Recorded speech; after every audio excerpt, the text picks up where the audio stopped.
vamos a dar comienzo porque no tenemos mucho tiempo, así que vamos a ser un poco puntuales en el inicio. Estamos grabando la sesión y se puede ver también la transcripción. Efectivamente, solo están activas la cámara y el micrófono de los ponentes, pero debemos informaros de que vamos a grabar la webinar, ¿de acuerdo? Únicamente podréis preguntar cuestiones a través del chat de la reunión, que ya veo que muchos estáis utilizando. Y nada más, solamente, bueno, pues iniciar esta webinar con motivo del Día Internacional del Alzheimer, que es hoy, 21 de septiembre. Desde el Grupo Social Lares, pues hemos querido convocar esta webinar titulada Por un futuro donde el Alzheimer solo sea un recuerdo, en el que vamos a abordar en esta hora y media el tema del Alzheimer con la colaboración de la Fundación Pascal Maragall y la Confederación Española de Alzheimer, a los que agradecemos su participación. También va a tener una ponencia Esther Camacho, que es compañera del Grupo Social Lares, psicóloga y técnica del área de proyectos, para explicar el Alzheimer dentro del modelo de atención centrado en la persona. Y sin más, os voy a presentar a Juan Vela, presidente del Grupo Social Lares, al que todos seguramente o muchos de vosotros conoceréis, pero que nos va a inaugurar esta sesión. Gracias, Juan. Muchísimas gracias, Adela. Y lo primero, pues dar la bienvenida a todos y a todas que os habéis interesado hoy en participar en esta webinar, que indudablemente es de máximo interés, ¿no?, para celebrar hoy también este Día del Alzheimer, que lo llevamos celebrando ya 28 años, desde 1994, cuando se empezó desde la Organización Mundial de la Salud, no se proclamó este Día Mundial del Alzheimer. Quiero agradecer especialmente, pues, tanto a la Fundación Pascal Maragall como a la Confederación Española de Alzheimer su colaboración en la participación en esta jornada. Creemos en la cooperación y en la colaboración de las organizaciones y, una vez más, pues lo queremos hacer y manifestar su apoyo al trabajo que diariamente hace el Grupo Social Lares. Ese Grupo Social Lares que trabaja con miles de personas, con 65.000 personas cada mañana, cada día, y que lo apoyan, pues, esos 34.000 trabajadores en todo el territorio nacional. El Alzheimer es noticia hoy de primera página. Debería de ser noticia todos los días, indudablemente. Hoy cobra un nuevo significado. Cada día más personas en nuestro país padecen esta enfermedad, y para el Grupo Social Lares, que cuidamos desde hace 26 años a las personas más vulnerables, es un momento también muy importante para recordar y para trabajar junto a ellas. Cada día nuestro grupo social atiende a más personas con esta problemática y a más familiares que tienen pues eso, sus familiares tienen con esta enfermedad. Por ello, el grupo social quiere trabajar con una línea específica en la prevención y trabajar en nuevas formas de tratamiento a las personas con Alzheimer en el ámbito residencial o en el ámbito de los cuidados. Lo vemos que es imprescindible. Quiero agradecer a Esther, nuestra compañera del grupo social, a Arcadi y a Manoli, que hayáis querido entrar y estar junto a nosotros en esta mañana. Y estamos convencidos, estoy convencido del gran éxito que vais a tener con vuestras charlas. Pues sois personas que hoy representáis muy bien lo que en el mundo, en nuestra sociedad, es el Alzheimer, la investigación y las familias, dos de los grandes elementos que conforman hoy por hoy el mundo del Alzheimer en España. No quiero dejar pasar esta oportunidad también para lanzar, pues, un llamamiento a la sociedad y a los políticos para firmar un pacto social por el Alzheimer en nuestra sociedad, porque es imprescindible de que toda la sociedad se implique en el cuidado, en la prevención y en el cuidado y en la investigación del Alzheimer. Creemos, y así lo tenemos como objetivo también desde el Grupo Social Lares, el trabajar en una agenda de incidencia política para pedir también a los partidos políticos y a nuestro gobierno a que tomen máximo interés sobre este tema y que apoyen con medidas reales, efectivas y viables tanto la investigación como el tratamiento eficaz para las personas, así como el cuidado a las familias, que indudablemente también pues, se ven afectadas por la enfermedad de sus parientes o de sus amigos.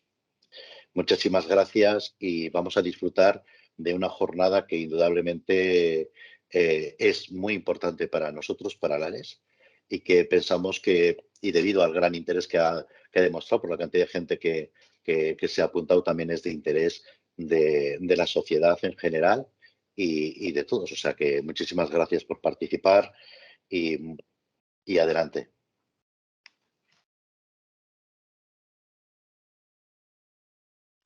Muchas gracias, Juan.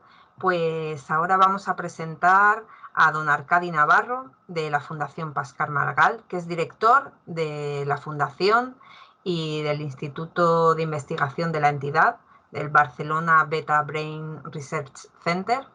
Es doctor en Biología por la Universidad Autónoma de Barcelona, catedrático en Genética y profesor de investigación y crea en el Departamento de Ciencias Experimentales. Y bueno, pues está dedicado en al ámbito de la investigación genética de las poblaciones, la evolución molecular y las relaciones entre genomas y fenomas y la medicina evolutiva. Muchas gracias, Arcadi. Bueno, pues él un poco nos va, no sé, Arcadi, si estás, ¿verdad? Sí, perdóname. Bienvenido. Aquí me tienes. Perfecto. Adela, antes te he llamado Raquel porque nos das una Sí, pista no pasa falsa. nada, Pero no hay problema. Gracias. Bueno, pues su ponencia nos va a hablar de la situación actual del Alzheimer en España y los últimos avances científicos. Así que nada, muchísimas gracias, Arcadi, y bienvenido. Claro, gracias a ti, Adela, decía. Y buenos días y gracias a todos por estar aquí. Mi nombre, como ha dicho Adela, es Arcadi Navarro y yo soy el director de la Fundación Pascual Maragall y de su centro de investigación, el Barcelona Beta Brain Research Center, y nos dedicamos a la prevención de la enfermedad de Alzheimer y a más cosas también, pero ante todo a la detección precoz y a la prevención. Hay que empezar dando las gracias a los organizadores y singularmente al Grupo Lares y a Juan, que nos acaba de hacer una presentación magnífica, que lo ha tocado todo, la importancia de la enfermedad de Alzheimer y la necesidad de reivindicaciones ante la sociedad, ante las autoridades. Esta posibilidad de estar aquí con tantas personas en el Día Mundial del Alzheimer es algo que desde la Fundación Pascual Maragall agradecemos muchísimo. Y en fin, sin más, arranco con elementos que sin duda serán para algunas personas muy conocidos, tristemente conocidos, para otras no tanto. No sé si va a haber opción de preguntas. En cualquier caso, yo no voy a poder seguir el chat, porque si no me distraeré, pero estoy seguro que Adela, si está al tanto, sabrá si voy demasiado rápido, demasiado lento y me podrá avisar. En todo caso... Sí, Arcadi, yo voy a estar pendiente del chat para el tema de preguntas. Genial, muchísimas gracias, Adela. Pues ante todo decir que técnicamente la enfermedad de Alzheimer es una enfermedad neurodegenerativa. Es una enfermedad del cerebro, es progresiva y es irreversible hoy por hoy. Es una enfermedad que se asocia a la edad y que, excepto en algunos casos, un 1% de los casos, que hay una forma de la enfermedad que es de inicio muy temprano, alrededor de los 50, la mayor parte, el 99% de los casos de Alzheimer, debutan a partir de los 65 años. En la franja de los 65-70 afecta solamente a un 2% de la población, muy poco. Pero eso se va incrementando hasta que el 41% de la población de más de 90 años padece la enfermedad de Alzheimer.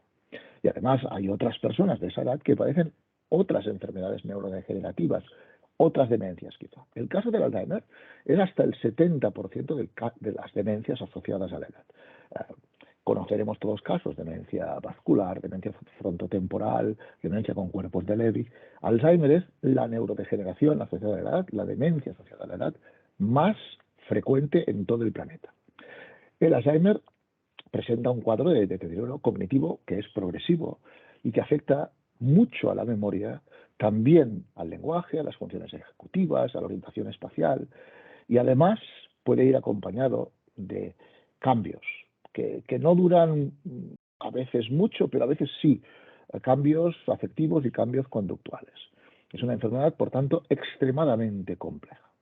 Y lo que acaba provocando es una discapacidad y una dependencia que son progresivas, pero que acaban siendo totales. Y una persona que padece Alzheimer acaba necesitando cuidados 24 horas al día, 7 días a la semana. Se calcula que eso representa para una persona cuidadora unos 70 horas de cuidado a la semana. Eso es muchísimo. Podemos imaginar un impacto tremendo, no solamente sobre la persona, sino sobre su entorno, sobre su familia, particularmente si se trata de familias en situación de vulnerabilidad, familias que no tienen recursos para cubrir estas 70 horas de cuidado a la semana. Del Alzheimer, como decía, no sabemos las causas. Llevamos más de 100 años de investigación, desde 1901, cuando se describió por primera vez la enfermedad, y no se ha invertido lo suficiente, no sabemos las causas. Luego volveré sobre esto. Pero sí conocemos la neuropatología, sí conocemos la fisiopatología de la enfermedad. Y sabemos que hay una serie de proteínas que por regla general cumplen su función en el cerebro y que en el caso de Alzheimer lo que pasa es que se acumulan de manera anómala. Proteinopatía se conoce técnicamente. Hay dos famosas, la proteína beta-amiloide, que causa placas, se acumula en forma de placas, y dentro de las neuronas unos ovillos neurofibrilares de proteína tau. Estas proteínas, con su acumulación, conduce a la muerte neuronal, a la pérdida de sinapsis. El Alzheimer en mucha medida, en gran medida, es una enfermedad sináptica, ¿no? Y lo que sucede es que no sabemos aún por qué empiezan a acumularse estas proteínas en algunas personas y en otras personas no. Es una gran diferencia. Conocer eso nos permitiría avanzar mucho en la lucha contra la enfermedad y, de hecho, muchos investigadores trabajan en intentar averiguar ese por qué, pero desgraciadamente aún no con los suficientes recursos. Además de estas dos proteinopatías, hay muchos pacientes que tienen lesiones vasculares, inflamación, etcétera, cosa que es un círculo vicioso porque contribuyen a los síntomas clínicos de la demencia. Esta enfermedad tiene un gran impacto, no solamente individual, sino al ser una enfermedad tan frecuente, tiene un gran impacto social. No existe un censo. Enseguida la presidenta de CEAFA nos hablará de la necesidad de un censo, espero. Pero en cualquier caso hay estimas. Unas estimas razonables son que en España unas 900.000 personas, quizá 1 millón, pero digamos conservadoramente 900.000 personas que padecen la enfermedad. Y esta cifra se podría acabar duplicando en los próximos 20 años, como consecuencia paradójica del éxito de nuestro sistema de salud. Es decir, cada día hay avances médicos que permiten alargar la vida de la población, pero si un 40% de la población, cuando llega a los 90, padece Alzheimer, pues como consecuencia de esto, tenemos cada vez una prevalencia mayor de Alzheimer en nuestro país. Esto tiene un impacto social grande, porque no hablamos, repito, de 900.000 personas, sino de 900.000 familias que padecen esta enfermedad en una forma u otra. Esto empieza a calar. En nuestra encuesta que lanzamos bianualmente de aptitudes y percepciones de la población española sobre Alzheimer, que realiza la Fundación, el Alzheimer ya es hoy en día la segunda enfermedad que más preocupa y a que más se teme, solo por detrás del cáncer. Y la población española es cada vez más consciente, según esta encuesta, de que el Alzheimer es el principal problema de salud al que se enfrentarán las personas mayores. Y esto no es, como digo, un problema solamente sanitario de salud, es un problema sociosanitario por el impacto que tienen las familias. Hay un cálculo, ya empieza a ser un cálculo un poco antiguo, es del año 17 y habrá que rehacerlo, pero los costes directos e indirectos de la enfermedad en España se calculan en unos 21.000 millones de euros. Eso implica unos 24 o 25.000 euros por persona, por familia afectada y año. Y en el 80% de los casos son las familias quienes realizan las labores de cuidado y acarrean con el coste de ese cuidado, con esos miles de euros anuales que no se acaban de cubrir con la ley de la dependencia. Y además, como todos sabemos, si llegan a cubrirse en parte por la ley de la dependencia, es después de a veces años de burocracia. Bien, ante esa problemática solo hay una solución.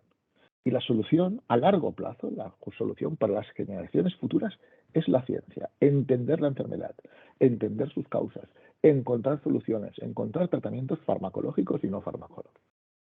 Hasta ahora la ciencia nunca le ha fallado a la humanidad. Cada vez que la humanidad le ha dado un problema a la ciencia ha podido solucionarlo. Y creemos que con más y mejor conocimiento científico seremos también capaces de hallar respuestas al Alzheimer.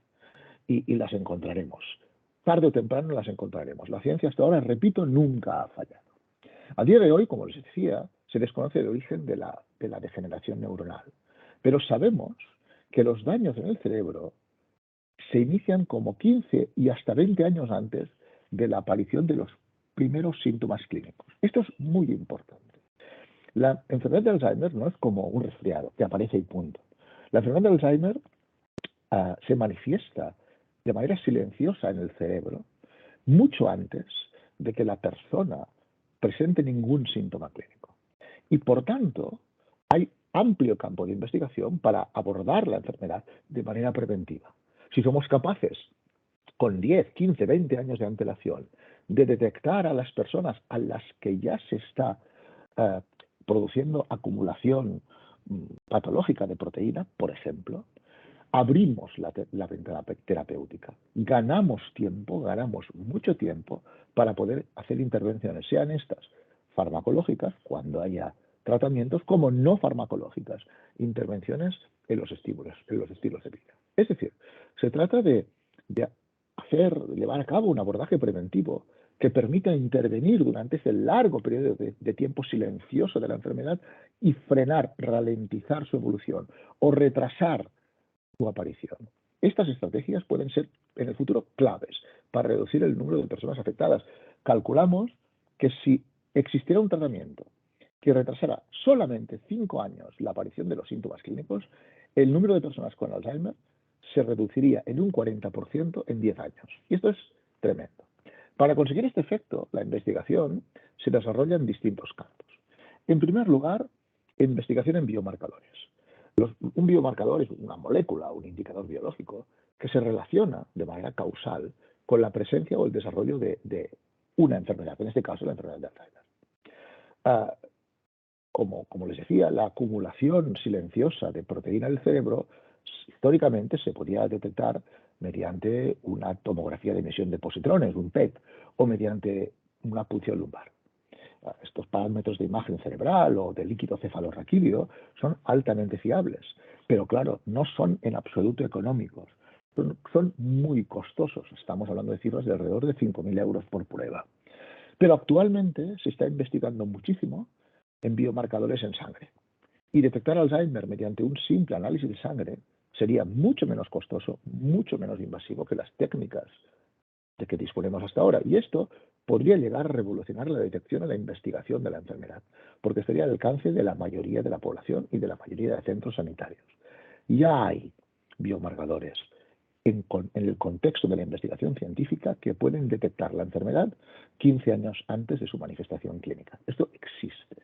Debemos optimizarlo, protocolizarlo y eventualmente llevarlo al sistema de salud de nuestro país.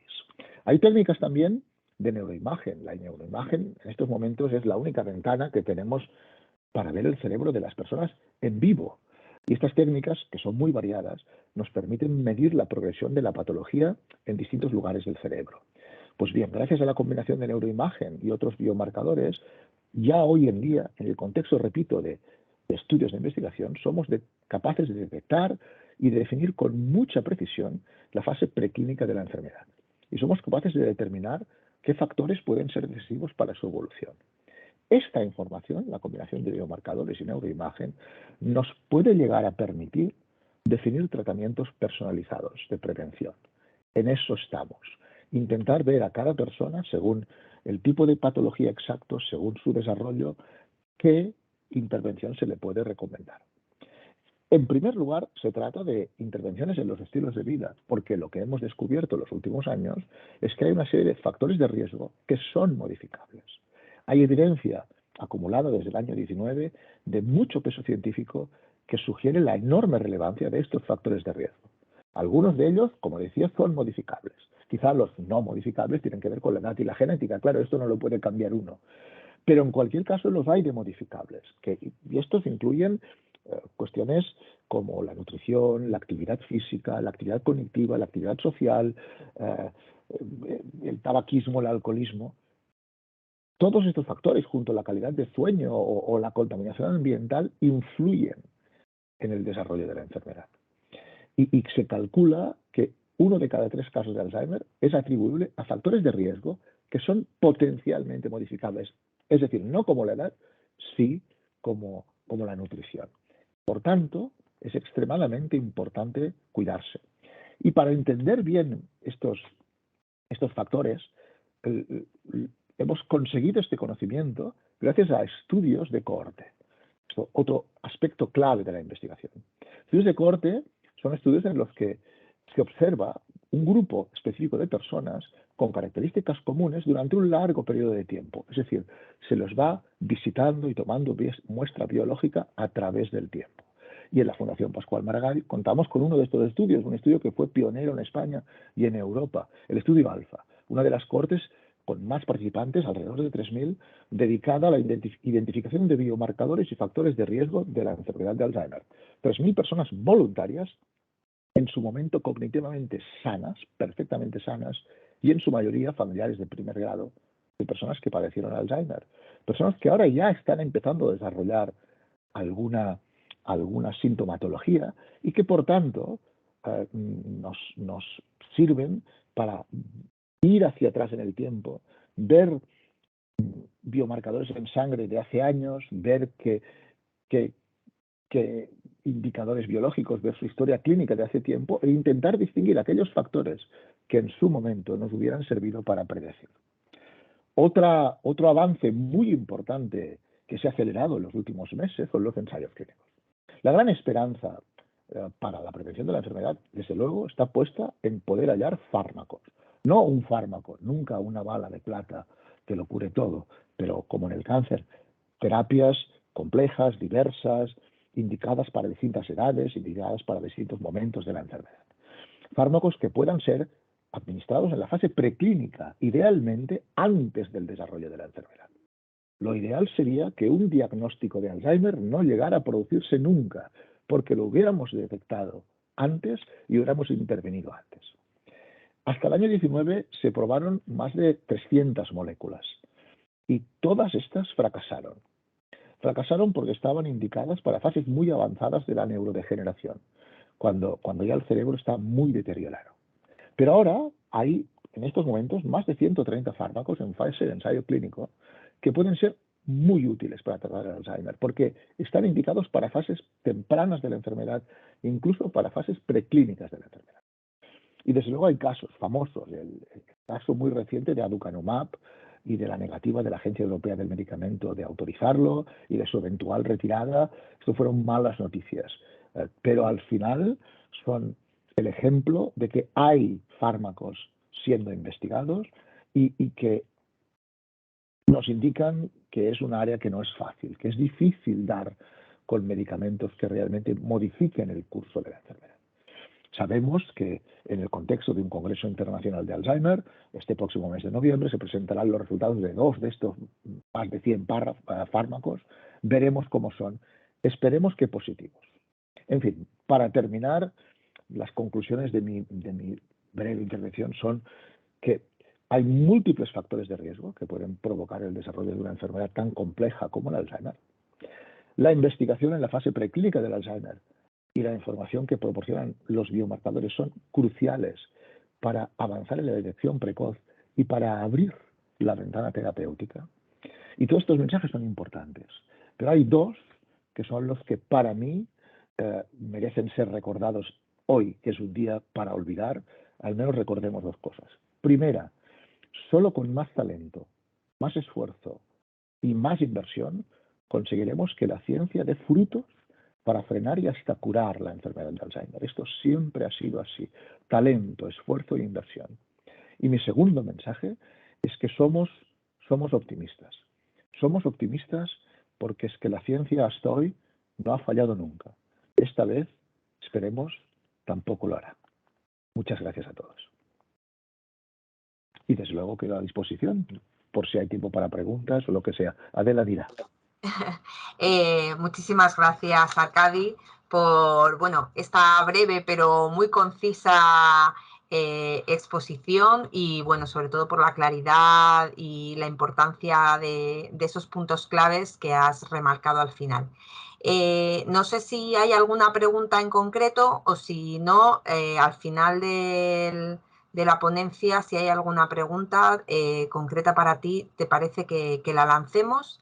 Y podemos pasar a presentar magnífica exposición, dice Juan, efectivamente, estamos de acuerdo. Y vamos a pasar a presentar a doña Mariló Almagro, que es la presidenta de CEAFA, que es la Confederación Española de Alzheimer. Buenos días, Mariló. Hola, buenos días.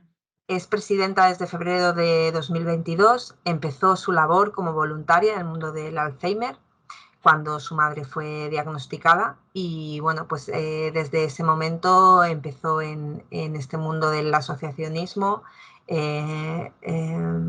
luchando, en principio al inicio, me imagino, por la falta de recursos.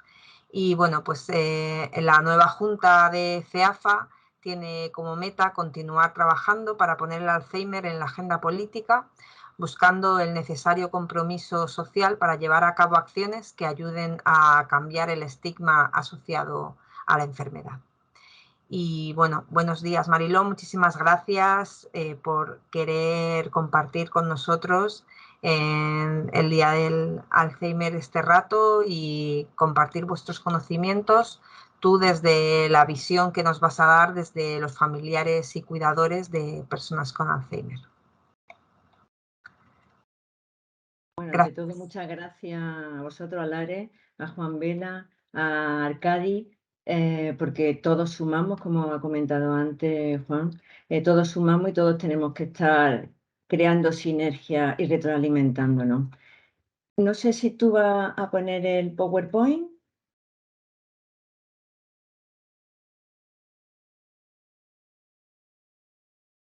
Vale, perfecto.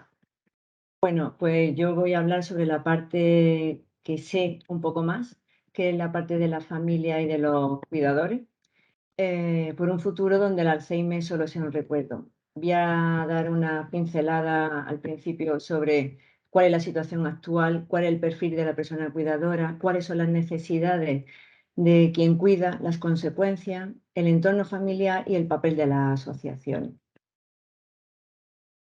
Cuando se habla de Alzheimer o de otro tipo de demencia, irremediablemente lo primero que se viene a la cabeza pues la imagen de una persona afectada pues, por esta terrible enfermedad.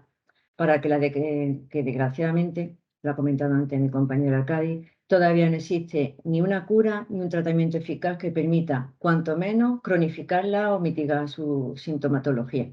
El Alzheimer ya no es un problema familiar, es un problema sociosanitario de carácter global que afecta a quien la sufre, a la familia y a la sociedad en que nos rodeamos. Y aunque la familia sigue asumiendo la función principal de cuidar a la persona enferma, este cuidado es hoy por hoy el mejor aliado que tiene nuestra sociedad para hacer frente tanto al efecto devastador de la enfermedad, pero también lo seguirá en un futuro complementando y supliendo muchas veces pues, los esfuerzos inversores de los sistemas sanitarios y sociales que hoy están disponibles. Con independencia de los nuevos planteamientos que refuerzan la idea de refamiliarización de los cuidados, la familia a día de hoy es el principal proveedor del cuidado y de la atención de las personas con Alzheimer. Y precisamente por ello la familia, la cuidadora familiar, asume una dimensión doble. Ser agente clave en el abordaje de la enfermedad y también está afectada por ella. Tradicionalmente la familia ha sido en el marco donde se ha desarrollado la vida de las personas dependientes y cuándo han recibido las atenciones que más o menos se precisaban. Varias han sido los condicionantes sociológicos que han motivado que esto sea así, los cuales pues, se han ido evolucionando, pues, adaptando a los nuevos cambios experimentados por el conjunto de la sociedad. Se puede decir que la familia ha desempeñado, y lo sigue haciendo, un papel de primer orden como prestadora de servicios, cuidados y atención a las personas dependientes. Por ello también se reivindica, y tanto reivindicamos desde CEAFA, que es la familia un agente privilegiado de acción frente a la dependencia, lo cual ayer conlleva, entre otros, pues, efectos positivos. Permite que la persona dependiente desarrolle su vida en un entorno habitual, es decir, en ambientes conocidos y con personas allegadas. Evita la institucionalización con el consiguiente ahorro y disminución de recursos que las administraciones, en tanto que garante de la asistencia social, ha tenido que poner a disposición. Mejora la calidad de vida de la persona dependiente como del resto de la familia, puesto que a pesar de los cuidados y atenciones no son profesionales, la relación familiar es en muchos casos garantía de una adecuada atención, etc. No obstante lo anterior, la familia del siglo XXI ya no tiene nada que ver con lo que predominaba en los años 50 y 60. El libro blanco de la dependencia ya nos lo dejó muy claro, cuando dijo que el modelo familiar pues, ha entrado en crisis y por tanto es insostenible a medio plazo este planteamiento de la familia por otras cuestiones como son las siguientes. Se ha reducido el número de medio de componentes de la unidad familiar. La familia cada vez está dejando de ser una estructura estable o permanente, tanto en su composición como en su duración.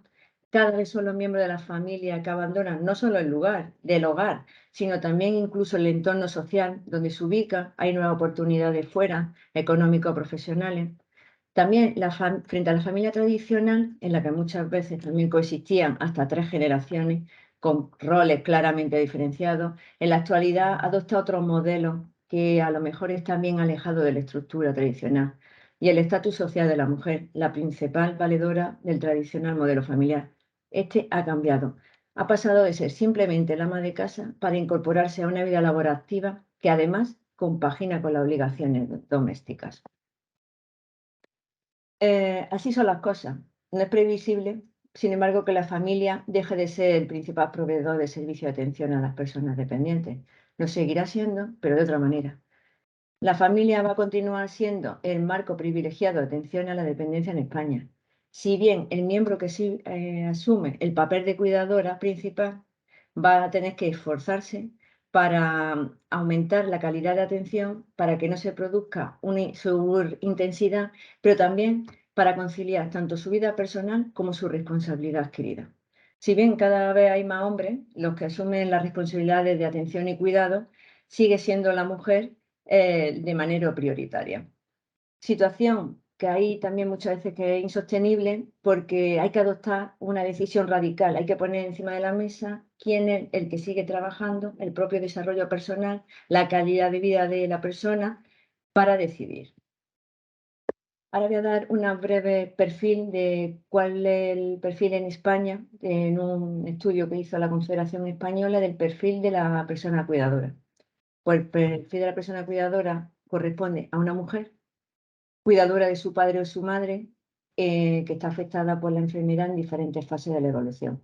Es residente en zona urbana, combina su condición de cuidadora con la atención a su familia, sigue conviviendo con su cónyuge e hijos y a pesar de que tiene género femenino, pues cada vez, como he comentado antes, tiene mayor número el de los hombres que asume esta condición de cuidador familiar, el 24%. Si bien cuando es el hombre, el cuidador principal suele ser que es su cónyuge ya mayor, la persona afectada por Alzheimer. El Alzheimer es una epidemia que afecta a las personas. Como ha comentado antes Arcadi, nosotros reivindicamos desde la Confederación un censo que no tenemos todavía porque no sabemos qué cantidad de personas afectadas por la enfermedad existe. Nosotros estimamos 1.200.000, pero no solamente 1.200.000 personas afectadas. Entendemos que las cuidadoras también están afectadas por esta enfermedad, lo que supondría alrededor de 5 millones de personas las que podrían estar afectadas por esta enfermedad. Por eso reivindicamos el censo para dimensionar de verdad la realidad de esta enfermedad. Después nos encontramos con el envejecimiento del envejecimiento. Esto condiciona la calidad. Sí. Perdona, soy Adela. Cuando quieras paso la diapositiva, tú dímelo. Adiós. Pues yo ya voy por la diapositiva 10. Ah, muy bien. ¿Te voy diciendo? Sí, Es por que yo, favor. no, pues yo estaba tan metida que no. Disculpa, ya está. Vete Pues, diciéndome, por favor, sí. no, pero por la 10. A ver. Voy. La 10. Vale, pues yo estaba tan metida en lo mío que ni estaba mirando la pantalla. ¡Qué barbaridad! Bueno, pues está hablando del envejecimiento del envejecimiento, que esto condiciona tanto la calidad del cuidado como la perspectiva del cuidado en sí. ¿Puedes pasar? El paradigma de la mujer cuidadora, pues posee estudios de nivel primario, tiene un perfil profesional variado y heterogéneo. Hay quien en muchos casos se ha visto obligado a hacer ajustes pertinentes, en un 30%, para poder combinar tanto la actividad laboral como el cuidado familiar. En la mayoría de los casos incluso ha tenido que dejar de trabajar. La siguiente.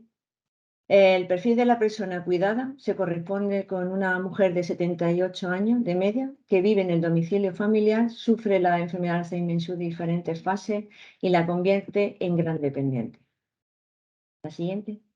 Desde el punto de vista personal, los cuidadores familiares echan de menos pues, las relaciones sociales, disfrutar de momentos de descanso y de respiro, los hobbies.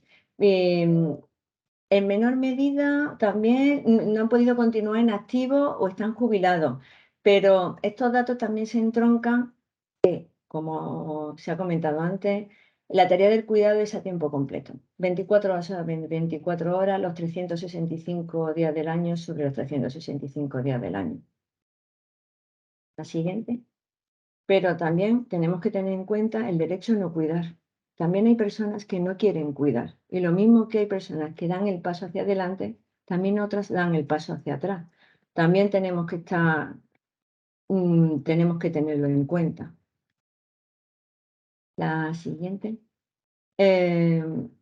Muchas de las cuidadoras lo que también sufren es el sentimiento de inseguridad y angustia, incluso de miedo ante el futuro que se avecina, porque no saben si van a poder cuidar lo bien que debieran o tendrían que pedir ayuda a otros cuidadores profesionales, no que ellos no sean profesionales, sino de fuera de la familia.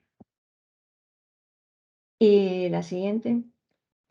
Cuando se le ha preguntado a las cuidadoras, en una mayoría han dicho que el cuidado le enriquece, en un 51%, en un 40% han mantenido que la relación ha mejorado con la persona dependiente y que le ha enriquecido este cuidado familiar. Siguiente. Y muchas veces los valores positivos de este cuidado en el seno de la familia han dicho que el cuidado profesional complementa el cuidado del familiar y que el 11% no lo sustituye, pero tampoco lo obstaculiza. La siguiente, por favor. Y esta es la última diapositiva de gráfica. ¿Qué han solicitado las personas cuidadoras? ¿Cuáles son las necesidades de las personas cuidadoras? La información. Es uno de los recursos más extendidos de lo que necesita esta familia. También el apoyo psicológico y la formación para los cuidadores, la ayuda personal, cómo puedo acceder a un centro de día, la ayuda de terceros para desarrollar su labor, la ayuda económica. Tenemos un estudio realizado que el coste de atender con los criterios mínimos de calidad a una persona en el ámbito familiar es de 32.000 euros al año. Teniendo en cuenta que el salario medio es 24.000 euros, también se necesita apoyo económico para poder llevar con dignidad y calidad el cuidado, porque el 85% de ese cuidado, de esa aportación económica, lo sigue llevando la familia. Y la formación para continuar su labor como cuidadores. La siguiente. Pero ¿cuáles son las consecuencias del cuidado? Bueno, pues las consecuencias son consecuencias personales, la renuncia vital a desarrollar una vida personal adecuada. Muchas veces genera esto angustia, estrés, depresión, ansiedad, como se conoce normalmente el síndrome del cuidador quemado. Sociales, la atención de estar 24 horas sobre 24 horas también hace que se abandone la vida social normal, que se abandone sus amistades. Las profesionales, la mujer que asume el rol de cuidar, renuncia a emprender y desarrollar su vida profesional, pues muchas veces es más importante el bienestar de su familiar que incluso su potencial profesional. Y la económica, es que ya lo he dicho antes, ahora mismo en los ajustes que se están llevando en el ámbito laboral están generando dos efectos perversos. Por un lado, la economía se están resistiendo y los cuidados se están resistiendo, y por otro, cuando se deja de realizar el cuidado, el volver al ámbito laboral cuesta, y lo que está generando es una bolsa de pobreza ahora mismo y de exclusión cuando se dedica a cuidar. La siguiente, pero el entorno familiar.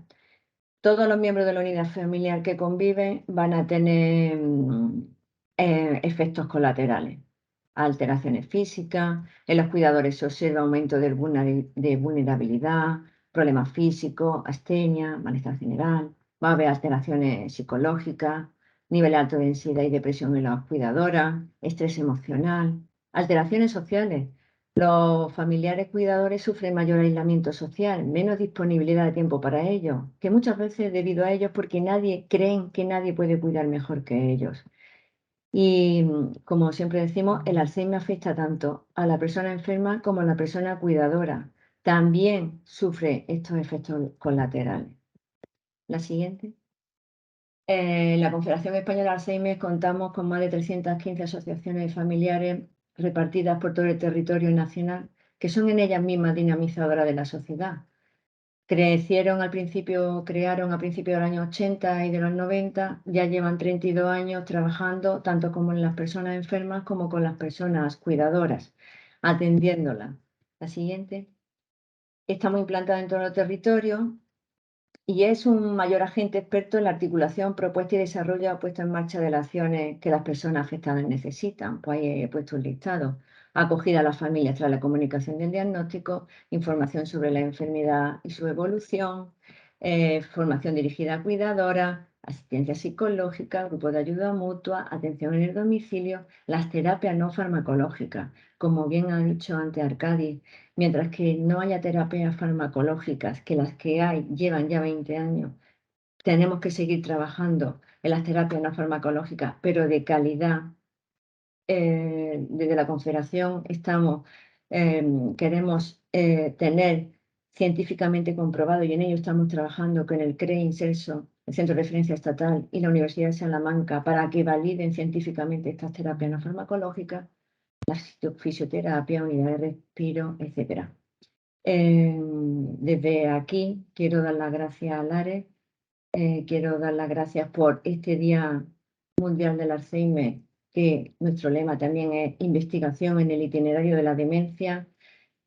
Somos la energía que mueve la investigación y todos seguiremos para que tanto la investigación biomédica y la investigación social o sociosanitaria siga adelante. Muchas gracias.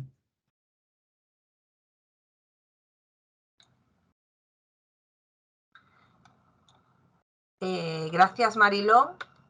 Gracias por tu intervención, dándonos pues la visión desde otro punto de vista diferente, pero igual de importante. Hay una pregunta, si te parece, te la hago. ¿Me oyes? Sí. Vale. El cuidado de un familiar, si ves que no va a ser... Uy, se me ha ido esto. A ver.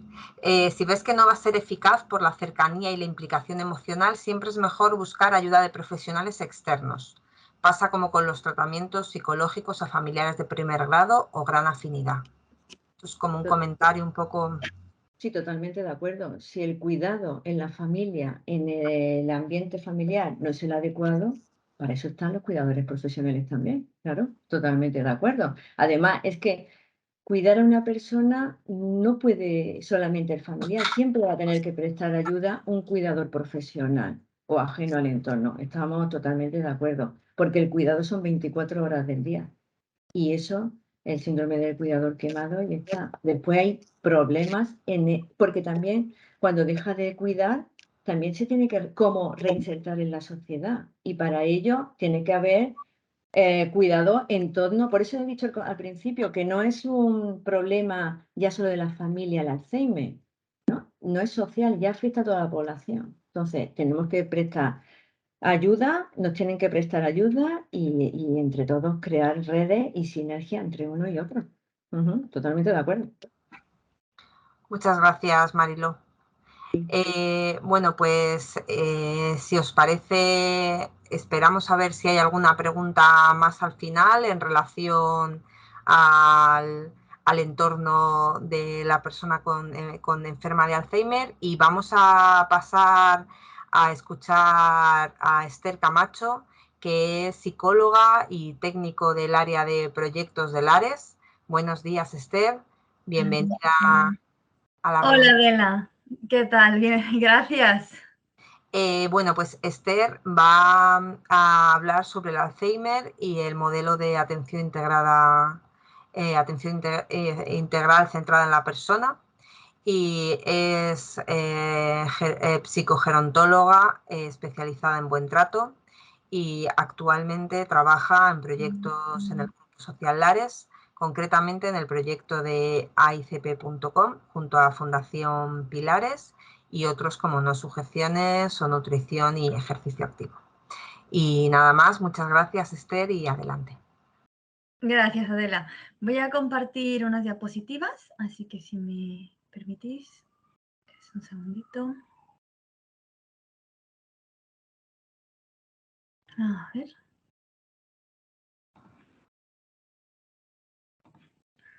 Esther, hemos tenido antes un pequeñito problema con el tema de compartir. No sé si es que a lo mejor no te aparece el botón para poder hacerlo. ¿Ahora aparecen? ¿Se están viendo las diapositivas o no? No. Ah, vale, pues yo pensaba que sí. Vamos a intentar otra vez.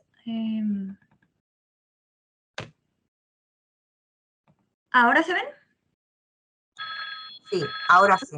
Ahora sí. Vale, pues las voy a poner en grande. Se me ve, ¿verdad? También. ¿Hola? ¿Se me ve y se ven las diapositivas? Sí, yo veo las dos cosas. Espero que el resto también. Estupendo. Pues nada, gracias, Adela. En primer lugar, eso, daros las gracias tanto a Juan Vela, a ti, Adela, por darme la oportunidad de estar aquí hoy en este día, en estas jornadas, que me parece que son tan importantes para hablar de esta enfermedad que afecta a tantas personas, a tantas familias, que hay tanta investigación, aunque todavía nos falta, pero hay investigación, hay tantos profesionales que su día a día lo dedican a esta enfermedad para que la calidad de vida de las personas mejore. Y me parece bonito ver cómo cada año vemos que se unen más webinars, más jornadas, más iniciativas.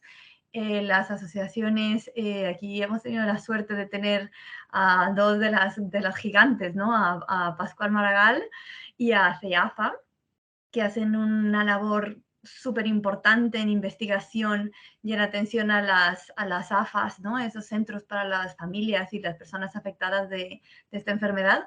Así que para mí es un honor estar aquí, así que os doy las gracias. Pues nada, como comentaba Adela, yo voy a hablaros sobre el Alzheimer y el modelo de la atención integral y centrada en la persona.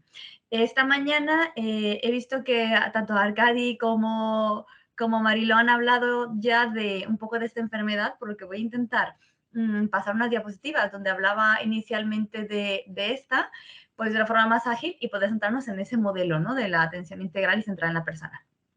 Pues nada, lo que se ha comentado, el Alzheimer es esa enfermedad neurodegenerativa, progresiva y hasta el momento incurable. Es verdad que se va avanzando un poco, tenemos ya esas nuevas buenas nuevas, ¿no? Que comentaba Arcadi al principio, de que parece que esos biomarcadores que antes eran con líquido cefalorraquídeo y que eran súper complicados, empiezan a ser en otros países al menos accesibles desde pruebas sanguíneas, lo cual facilita muchísimo el diagnóstico, lo abarata y además digamos que es menos invasivo, ¿no? Un análisis de sangre que te pueden hacer como el que te hace tu médico habitualmente contra una prueba en la que te tienen que sacar el líquido cefalorraquídeo de la columna.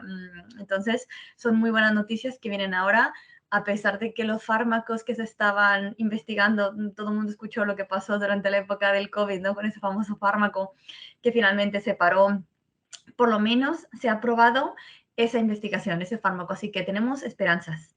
Bueno, pues esta enfermedad sabéis que afecta principalmente a la memoria, pero que en el Alzheimer hay un montón de posibilidades de afectación que puede tener la persona. También no tenemos muy claro porque luego encontramos marcadores o signos de otras patologías al mismo tiempo, así que es una enfermedad que todavía nos tiene con muchas dudas.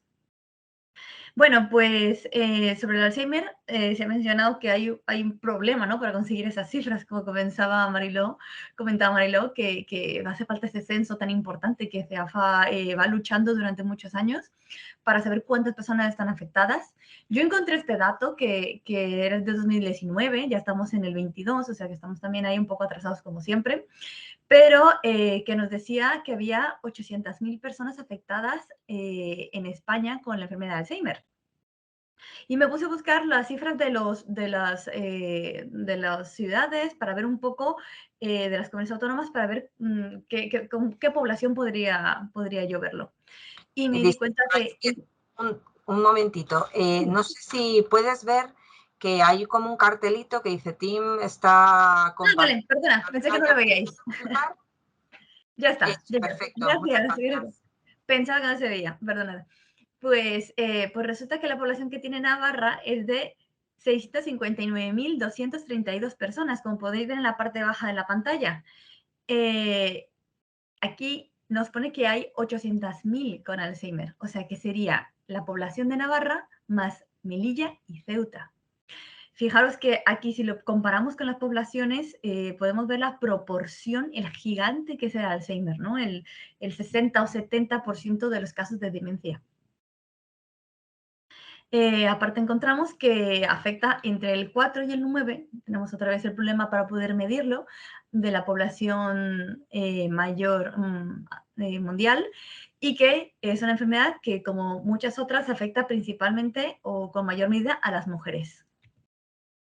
El Alzheimer pues tiene muchas repercusiones para la persona. En primer lugar, esos fallos de memoria que empiezan a aparecer, el problema para orientarme, todos los síntomas que se han ido mencionando, ¿no? Es el lentecimiento en el pensamiento, la dificultad para expresar, para comprender cosas, esa dificultad para aprender, adaptarnos a nuevas, por ejemplo, a nuevas tecnologías. A mí se me rompe mi microondas y ahora me compro uno nuevo. Y a lo mejor yo no soy capaz de aprender con ese. Me causa mucha incertidumbre y mucha angustia no saber usarlo. Si de pronto mi teléfono se estropea o tengo que cambiar a un teléfono más bueno para poder comunicarme por WhatsApp o por otros medios tecnológicos que tenemos ahora a nuestra disposición, pues a lo mejor me va a costar más aprender o me va a costar mucho y voy a tener esa barrera allí. Entonces tiene muchas repercusiones en la vida de esta persona. Aparte el miedo al diagnóstico, lo que escuchamos de la enfermedad de Alzheimer siempre es lo peor, se nos vienen a la cabeza las imágenes más trágicas, más agudas, más graves, y claro, cuando a ti te llega ese diagnóstico para ti o para tu familiar, la verdad es que no tenemos unas imágenes a lo mejor un poco más realistas de personas que teniendo esta enfermedad tan terrible, pues desarrollan su vida con bastante autonomía durante el tiempo que pueden, y cuando van perdiendo capacidad se potencian, ¿no? Al final, entonces tenemos esa imagen bastante oscura. Vienen cambios en el plan de vida. Yo tenía pensado jubilarme y cuando estuviese jubilada, pues iba a poner por fin mi taller de pintura o por fin iba a viajar con mi pareja. Y resulta que nos viene esto y ese plan en principio se ve muy modificado. Vamos a ver cómo este modelo de AICP lucha porque ese plan se pueda mantener en medida de lo posible el mayor tiempo. En la familia, pues que nos encontramos lo que se ha comentado, que la cuidadora casi siempre es una mujer, es una hija, con una media de 50 años, que dedica muchísimas horas al cuidado, dedicación completa, cuando no se puede permitir el contratar a una persona que esté ahí apoyando, que es un gasto, un servicio que es no accesible para todas las familias y no en el nivel que se necesitaría habitualmente. Aquí hacen falta ayudas, hacen falta apoyos para que las familias puedan tener, ¿no? ese servicio necesario en muchos casos. Tenemos el problema de la sobrecarga y el riesgo que conlleva para la salud. además de ese coste, ¿no?, que se mencionaba. Bueno, pues, ¿qué repercusiones va a tener esta enfermedad en la sociedad? Nos encontramos que es una enfermedad creciente, es mundial, está avanzando. Las poblaciones están envejeciendo, pero además de que están envejeciendo, vemos que esta enfermedad también se presenta cada vez más habitualmente en personas jóvenes. Así que tenemos ese crecimiento que tiene hacia los dos lados. Reduce la calidad de vida de las personas y de sus familias, por lo tanto, repercute también en los empleos, repercute también en el gasto público que existe. Y al final, para poder atender, hacen falta hacer acciones transversales, que miren toda la perspectiva de la persona, todo su entorno, toda su convivencia, por así decirlo, su implicación en la sociedad. Esto implica sanitarios, la parte social, trabajador social, las partes laborales, ¿no? Si mi madre desarrolla un Alzheimer, yo tendré que pedir más días para acompañar al médico, para llevarla a los talleres que organizan en las AFAS, para estar allí, al final de cuentas. Tiene implicación jurídica, esas leyes están cambiando últimamente, poco a poco son más respetuosas con la persona afectada, ¿no? Ya no se le quita esa capacidad como se hacía hace unos años, sino que ya la persona va teniendo opciones a decidir a lo largo de su proceso. Fijaros que es raro, ¿no? Que ahora la novedad es que la persona pueda decidir en su proceso. Ya no es, tienes esta patología, te quitamos toda esa libertad, ¿no? Se van a hacer falta muchísimos recursos y servicios que se van a tener que movilizar y coordinar, que yo creo que es el punto en el que estamos ahora, en intentar todos los buenos, maravillosos servicios que se han creado, coordinarlos para que sea más fácil la comunicación, para que lo que hace uno no se duplique en otro, sino que se complementen. Va a hacer falta adaptar las ciudades que sean respetuosas con las personas mayores, que sean accesibles, esa accesibilidad universal que nos beneficia a todos y a todas, no solamente a las personas con Alzheimer, sino a todas. La investigación que es fundamental. Ayer escuchaba en una jornada, me parece que era la Fundación del Cerebro, si no, disculpadme que no recuerdo exactamente, que comentaba que se gastaba más en estudios sobre alopecia que sobre Alzheimer. Esto me dejó, vamos, de hielo. No pude verificar el dato, pero la verdad que me asombró bastante. Bueno, pues desde este modelo, ¿qué es lo que tenemos? Tenemos a nuestra persona y a su proyecto vital, por otro lado. ¿Qué ocurre? Nos llega esta enfermedad que se interpone entre esas dos barreras, ¿no? Yo lo veo, por ejemplo, en mis padres, o lo veo, por ejemplo, en mi yo del futuro, ¿no? Ellos lo que quieren es, ahora que se han jubilado, quieren viajar, quieren montar un taller de carpintería y quieren, pues, seguir adaptando su casa, ¿no? Mejorándola. ¿Qué pasa? Llega la enfermedad. Toda esa economía que era para viajar, para hacer cosas, se va a centrar en los tratamientos. Se va a centrar en adaptaciones, a lo mejor no tan estéticas como se tenían pensadas, sino de la casa. ¿Qué pasa? Aquí viene este modelo, en esa atención. Vamos a intentar que sí, efectivamente, la persona va a tener que dedicar tiempo a esta enfermedad porque lamentablemente no podemos borrarla tal cual, pero sí que vamos a intentar conectar ese momento con la atención, de forma que la persona pueda mantener ese plan, que no tenga que cambiar del todo. Cuando se trabaja con personas con Alzheimer y con sus familiares, muchas veces llega el periodo de las vacaciones, ¿no? Y una pregunta muy habitual es, ¿qué hago? ¿Me voy con mi familiar a la casa que tenemos en Valencia a descansar, donde él siempre ha disfrutado muchísimo, se lo ha pasado estupendamente? Y ese miedo, ¿no? A irte y que todo se descontrole. Y muchas veces la respuesta es, si lo necesitáis, si vais a estar bien, ir, disfrutar, que siempre se puede volver. A unas malas de que algo esté mal, de que no se encuentren cómodos, podéis volver. Entonces es un poco unir ese proyecto de vida, ¿no? Lo que tenías en tu cabeza, como eran tus vacaciones, con tu momento actual. Bueno, pues un poco de historia de este modelo, no me retraso, que sé que estamos ya en la hora. Carl Rogers, el padre de este modelo, a finales de los años 40, decide romper con esa situación que había, esa relación con los médicos, ¿no? La vuelve más horizontal. Y Kirkwood en el año 88, fijaros, no hace tanto, Kirkwood, de su propia experiencia, decide que hay que cambiar este modelo, trabaja en el modelo enriquecido de las demencias, y entre sus libros, entre su bibliografía encontramos estas menciones contra la psicología social maligna, ¿no? Entonces, al final es un enfoque humanista que intenta no centrarse en las manifestaciones de los problemas, sino en las causas más estructurales. ¿Por qué la persona que tiene una demencia pues chilla? ¿O por qué agrede? ¿Por qué tal? Pues porque posiblemente esté sufriendo dolor, incomodidad, angustia, ¿no? Entonces, al final es entender qué le está pasando a esta persona para que esté demostrándolo de esta forma, ¿no? Para que al final no es quiero parar el síntoma porque a mí me molesta, sino quiero que esa persona deje de estar tan incómoda, que eso al final es una manifestación, ¿no?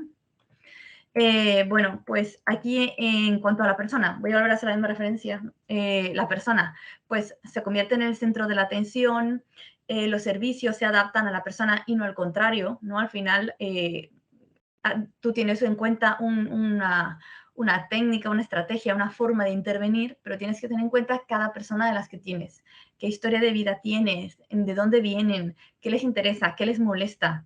¿Tienes alguna persona en la sala que tenga especial molestia por los ruidos? ¿O tienes alguna persona que a lo mejor si vas a tratar un tema le puede resultar muy ofensivo o le puede causar malestar? Pues al final es eso, adaptarte, ¿no?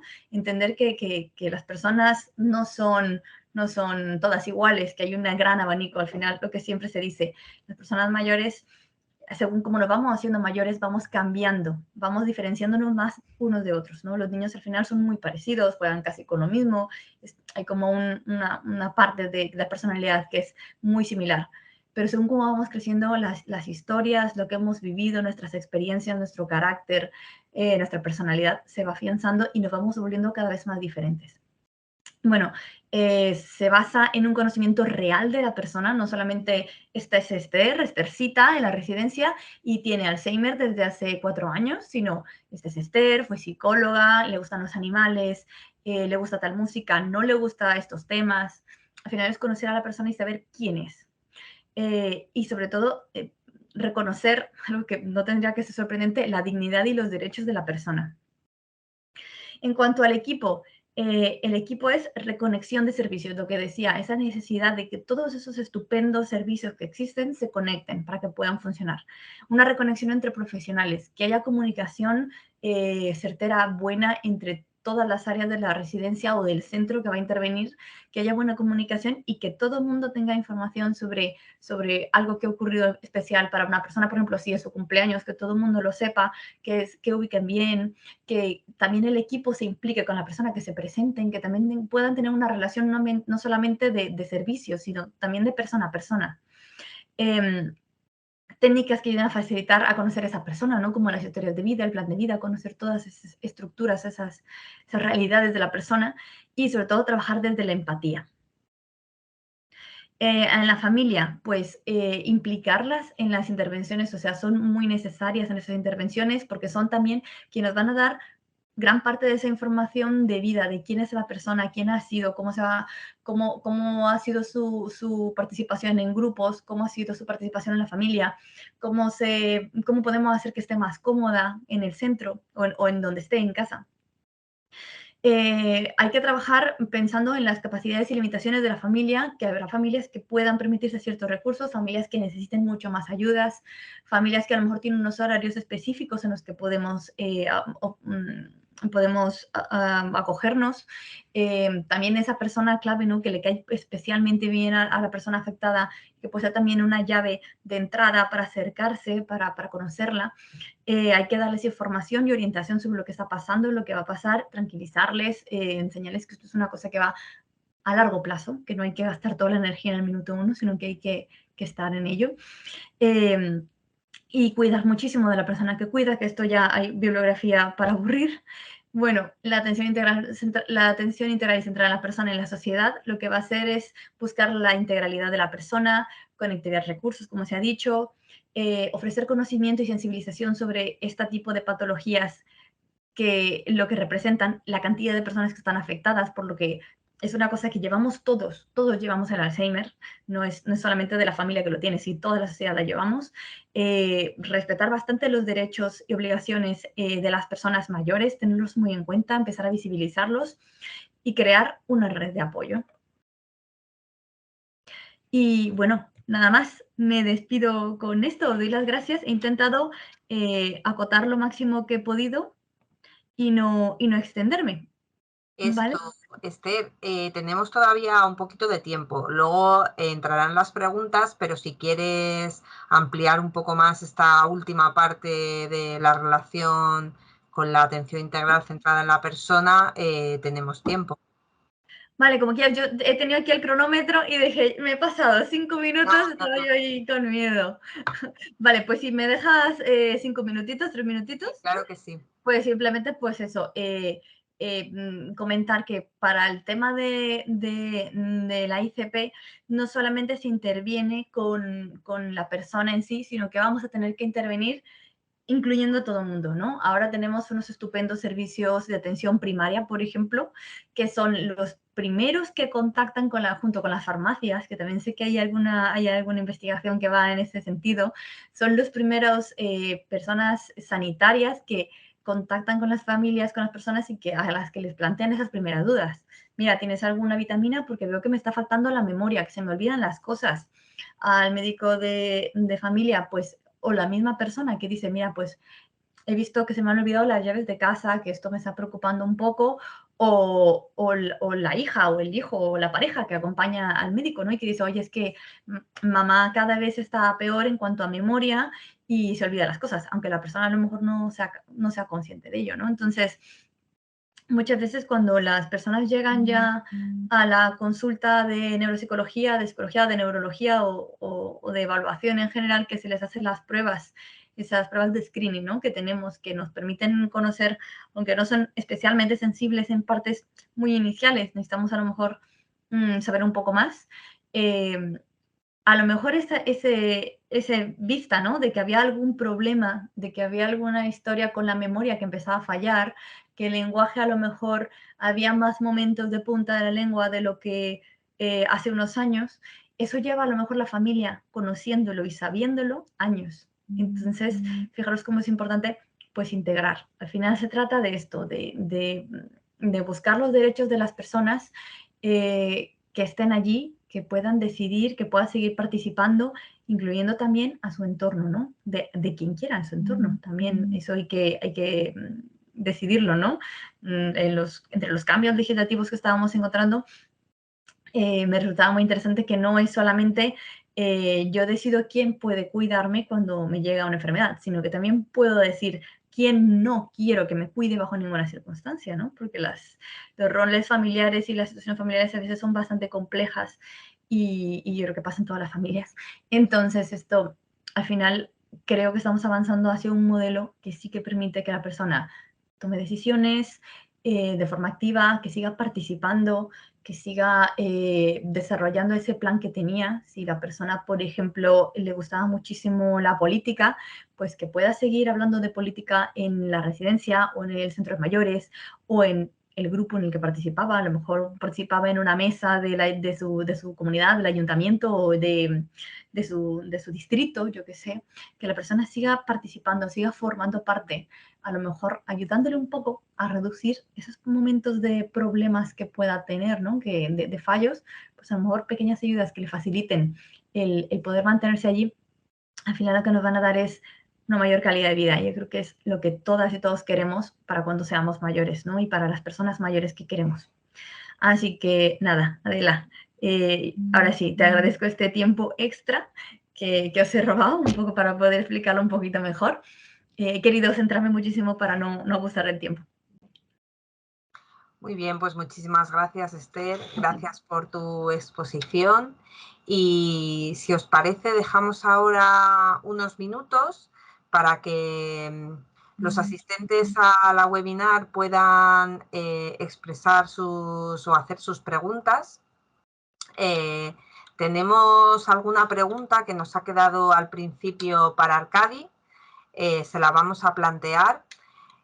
Buenas, Arcadi, de nuevo. y nos preguntaban cuáles pueden ser las rutinas a evitar o qué hay que hacer para reducir los riesgos de padecer Alzheimer, ¿no? Sobre este tema que planteabas de las situaciones evitables, ¿no? De los factores de riesgo evitables. Lo primero que hay que decir, gracias por la pregunta, es una pregunta muy relevante. Lo primero que hay que decir es que una respuesta exhaustiva a esa pregunta la tiene que dar un neurólogo. Después de una entrevista en la que se examina la persona, se examina cuáles son las rutinas que en estos momentos tiene la persona. De manera que yo doy 2 o 3 pinceladas, pero ante todo esto tiene que ser personalizado. Las rutinas a evitar son el sedentarismo, la dieta no mediterránea, la dieta rica en productos ultraprocesados, la soledad, los automatismos, no tener algo intelectualmente interesante que hacer, la ausencia de vida social, el alcoholismo, el tabaquismo. Evitar todo esto nos ayuda. De hecho, todo esto hasta hace 2 o 3 años no se sabía a ciencia cierta, eran buenas hipótesis, pero no se sabía a ciencia cierta que también mejoraba la salud cerebral. Se sabía que todas estas actitudes, estas prácticas, mejoraban la salud cardiovascular. Y lo que sucedió fue que en algunos lugares del mundo, en algunos países nórdicos, por ejemplo, se empezaron campañas de salud cardiovascular, que efectivamente funcionaron. Y lo que se observó unos años más tarde es que además de ser buenas campañas para la salud cardiovascular, han beneficiado la salud cerebral de la población en esos países. Por tanto, todo esto de forma genérica es lo que debemos hacer para estar más sanos, también para estar cerebralmente más sanos. Perfecto, pues muchísimas gracias. Efectivamente, había, bueno, pues otra pregunta en relación a la alimentación, ejercicios.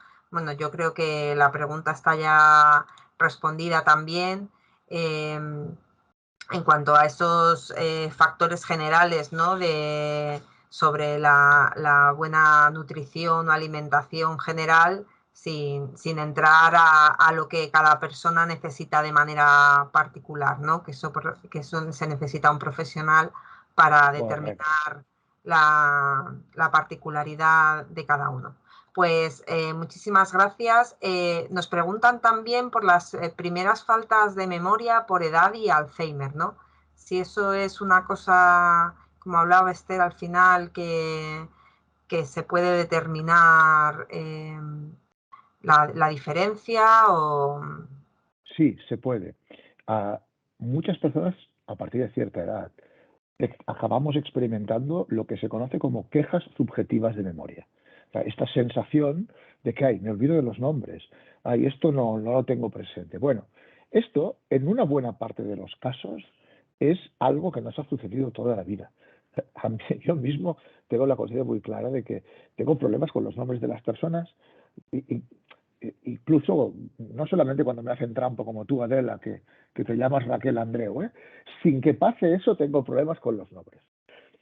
Sucede que cuando nos hacemos mayores acabamos atribuyéndolo a ver si será que estoy envejeciendo. Pues bien, ante estas quejas subjetivas de memoria, que son muy razonables, se pueden hacer una serie de pruebas a la persona que las presenta, por regla general acompañada de esta persona de un familiar, y estas pruebas neurológicas determinan si esto es algo normal, porque hay a veces pérdidas de memoria que son totalmente normales. Yo con la edad, si me ha puesto la barba blanca, me he arrugado un poquito y además el cerebro no me funciona tan bien. Si son normales, si existen, en primer lugar, en segundo lugar, si son normales, o bien si son patológicas, si son indicativas de que sucede algo, algún tipo de trastorno, que puede ser Alzheimer o alguna otra demencia.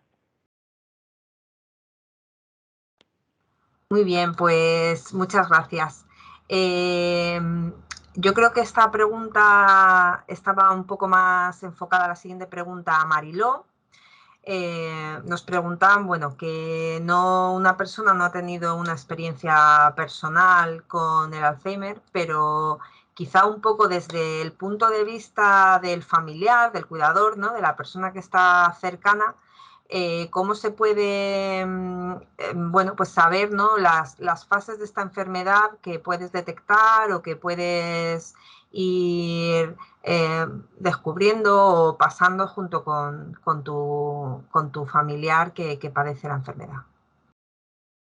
Bueno, es que creemos que no hay enfermedad, hay personas enfermas, quiero decir, la evolución de la enfermedad es diferente en cada una de las personas, aunque sí haya una fase inicial, media o intermedia o final, pero también dependerá mucho de la persona. Hay personas enfermas que la evolución es muy rápida y otras muy lenta. Entonces, tampoco se le puede decir al principio, bueno, al principio tendrá pues quejas subjetivas, después va a ir evolucionando con despiste, no saber dónde poner las cosas, después ya irá con temas de movilidad, otros trastornos conductuales, para pasar al final pues a una situación. Esto es lo normal, como si dijésemos, una situación de sofá-cama o ya en la cama. Esto a grandes rasgos, pero depende de la persona.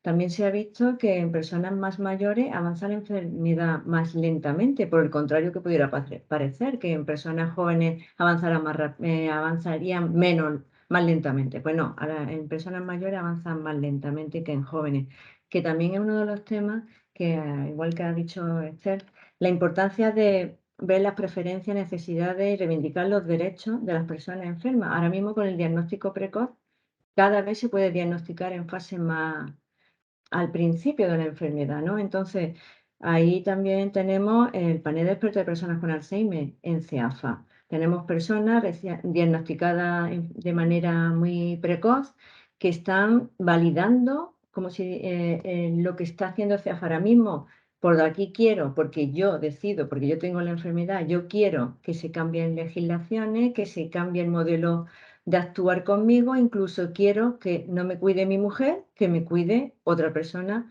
de fuera de mi familia.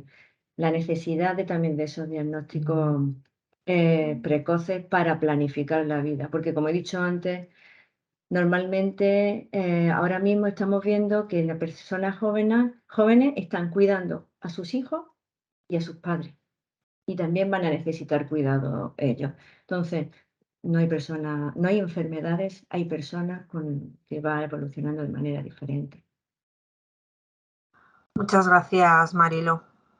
Si me permites, Adela, añadir algo. Sí, Muchas sí. de estas preguntas que están surgiendo, nosotros Marilo y yo damos respuestas breves y hacemos lo que podemos, pero si la audiencia tiene interés en respuestas detalladas, muy argumentadas a estas preguntas, el blog de la Fundación Pascual Maragall es una fuente de información que mantenemos al día, no solamente añadiendo nuevos artículos, sino actualizando las entradas anteriores para que siempre cualquier afirmación que se haga sea científicamente rigurosa y actual. Y recomiendo mucho que entren al blog, lo ojeen y lo vayan visitando regularmente, porque muchas de estas preguntas tienen respuestas en ese blog. Perdonad la publicidad, pero es que me parece que es un servicio público útil. Muchísimas gracias, Arcadi.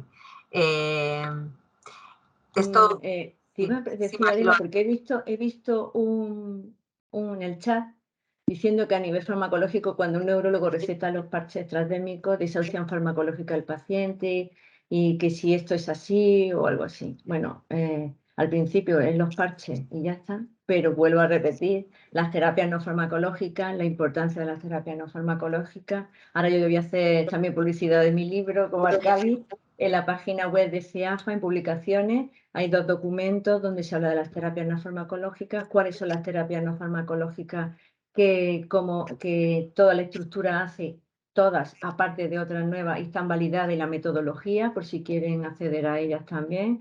Y no hay más de medicación, pero sí hay de tratamiento no farmacológico. Sí, era otra de las preguntas que sí, un poco sobre cuáles eran las terapias no farmacológicas con las que se estaba trabajando actualmente. Yo aquí, Adela, permíteme que también hable sobre las terapias no farmacológicas, que fue uno de los temas que pasa un poco por alto, que me parece que la atención integral centrada en la persona tiene que aplicarse en estas terapias no farmacológicas para que las terapias al final sean llamativas e interesantes para la persona. es uno de los principales, al final, puntos de atención de este modelo, cuando, por lo menos desde mi área, cuando te toca dar una sesión, ¿no?, de entrenamiento o de estimulación cognitiva, del tipo que sea, tienes que ver qué es lo que le interesa a la persona, centrarte en ese plan de vida para poder crear actividades que les resulten llamativas. Lo que vamos encontrando con los años es que, aunque mucha de la población mayor actual no tuvo la oportunidad de estudiar, porque la población muy mayor por lo menos, porque son de la época de la posguerra y las familias no podían permitirse pues muchas veces el lujo, ¿no?, de los estudios, son personas muy cultas, porque son personas que tenían una conciencia de la importancia de mantenerse al día, por ejemplo, leyendo los diarios, de enterarse de cosas. Los documentales tuvieron un boom enorme en el que se empezaba a hablar de la ciencia, de la naturaleza. Son personas que tú les hablas en su mayoría, ¿no? Estoy un poco generalizando, pero encontramos mucha población con mucho interés por mantenerse al día y por aprender cosas. Entonces tenemos que tener en cuenta eso, que los ejercicios tienen que ser conociendo a las personas a las que vas a intervenir, a cada una y al grupo, para poder hacer una actividad que sea lo más adaptada a todos y a todas. Y luego también dedicar a veces momentos a que la actividad sea solo para esa persona. Por ejemplo, por poner un ejemplo, si tú tienes un grupo de 10 personas en las que estás interviniendo en un taller de entrenamiento cognitivo y tú sabes que 3 de ellos son de Cáceres, pues a lo mejor en ese mes planificas una semana en la que los talleres van a hablar un poco de ese territorio. Hablas de Cáceres, pones, por ejemplo, alguna dinámica que tenga que ver con el mapa, hablas de los platillos o de las fiestas típicas que existen. Al final es que las personas se sientan representadas, que sea llamativo, que el resto también aprenda. Al final viene mucho de este modelo, ¿no? El conocer a la persona para que la intervención vaya centrada en ella. También, no solamente desde la neuropsicología, sino también, por ejemplo, en el caso de los ejercicios. A lo mejor hay una persona que nunca le ha gustado, yo qué sé, levantar los brazos, ¿no? Hay muchas mujeres que por algún motivo no les agrada. Pues diferentes tipos de ejercicios para que puedan mover los músculos. Si a una persona, por ejemplo, no le gusta que le toquen las piernas, pues tener cuidado con ese tipo de acciones, ¿no?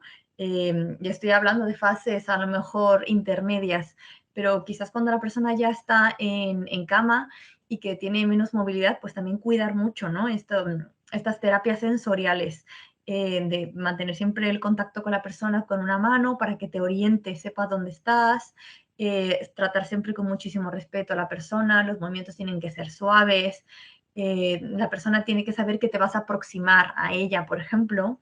Las personas cuando están en silla de ruedas también aproximarse primero, hablarles, no acercarse por detrás o moverlas simplemente.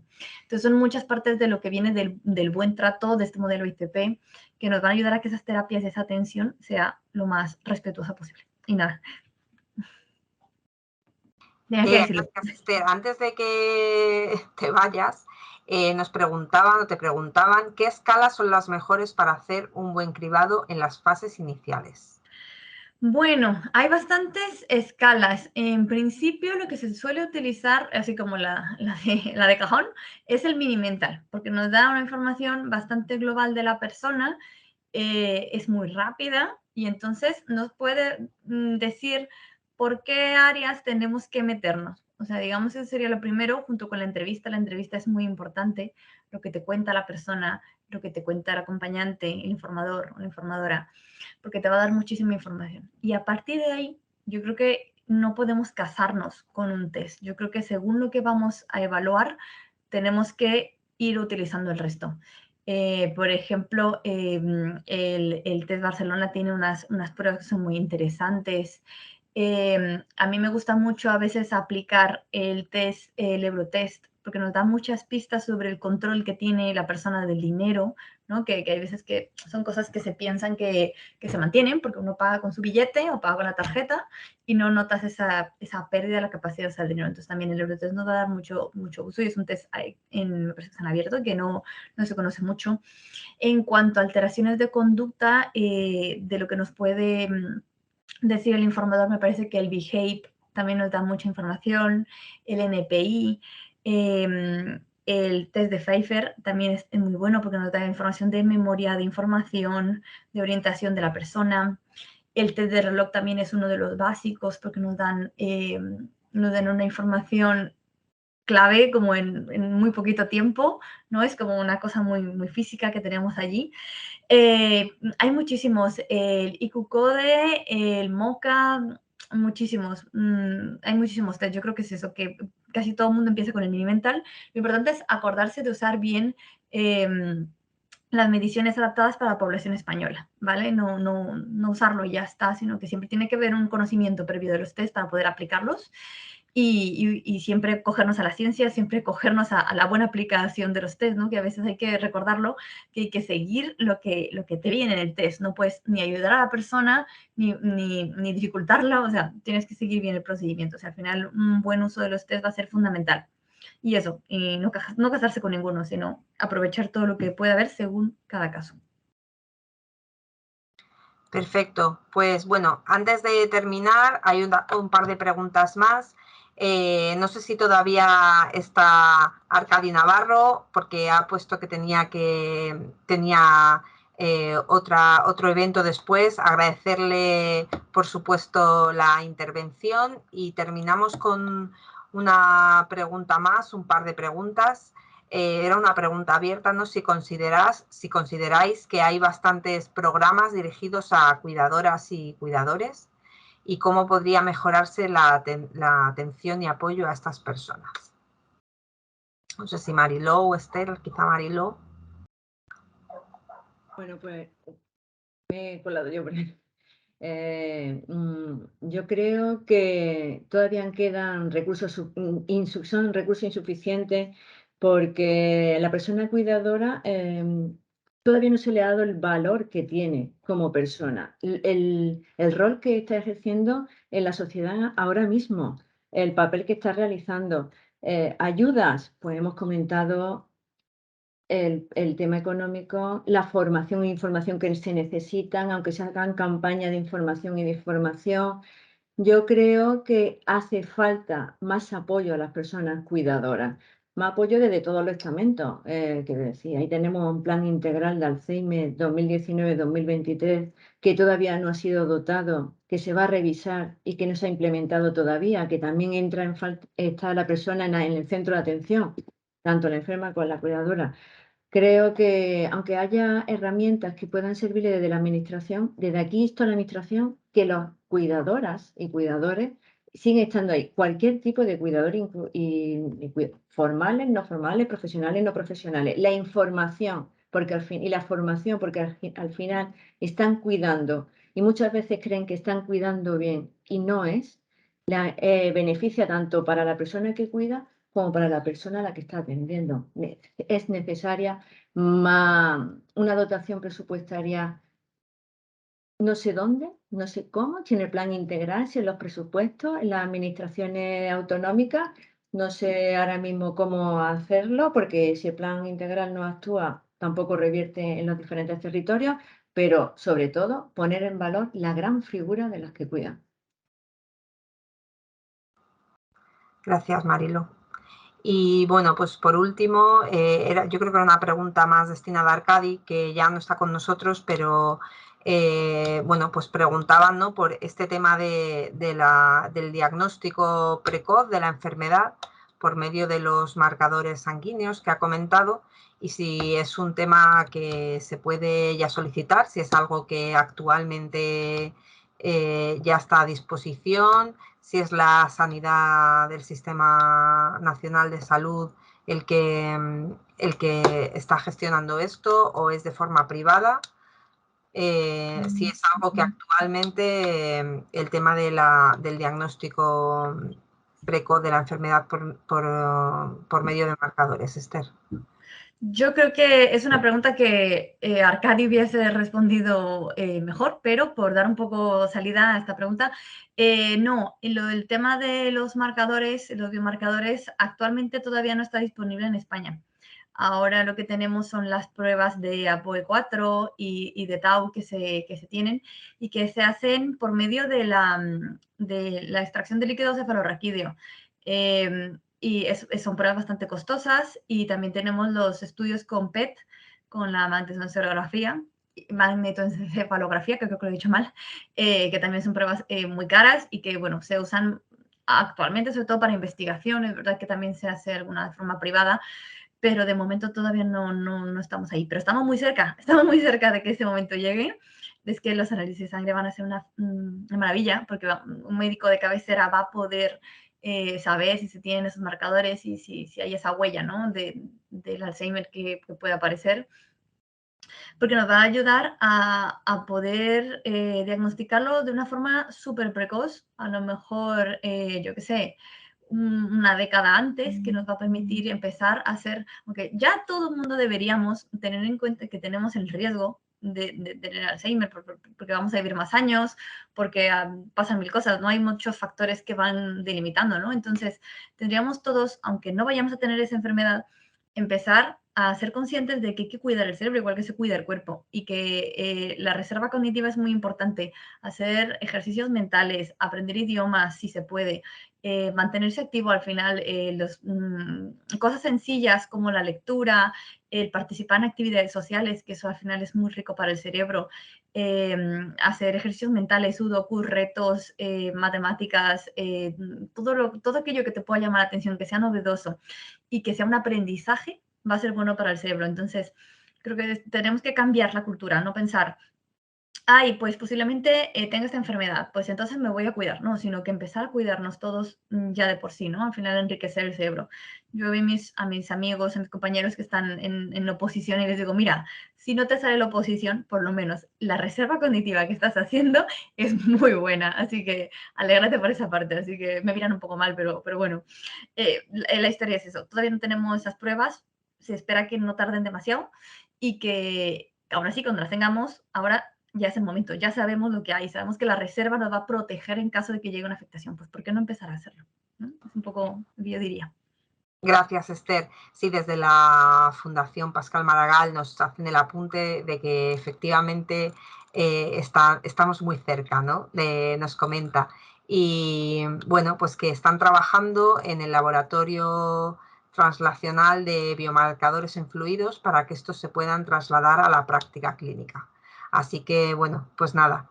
Si no hay ninguna cosa más, estamos ya un poquito fuera de tiempo. Era un tiempo breve, pero bueno, hemos querido hacerlo así para que todos pudiésemos participar y sobre todo daros las gracias a los ponentes, a la Fundación Pascal Maragall, a CEAFA, la Confederación Española de Alzheimer, por supuesto también a Esther Camacho, que ha participado como psicóloga y técnico del Grupo Social Lares. Y en nombre de Juan y en nombre del Grupo Social Lares, agradecer que hayáis querido asistir a la webinar. Y nada más, muchísimas gracias y hasta la próxima.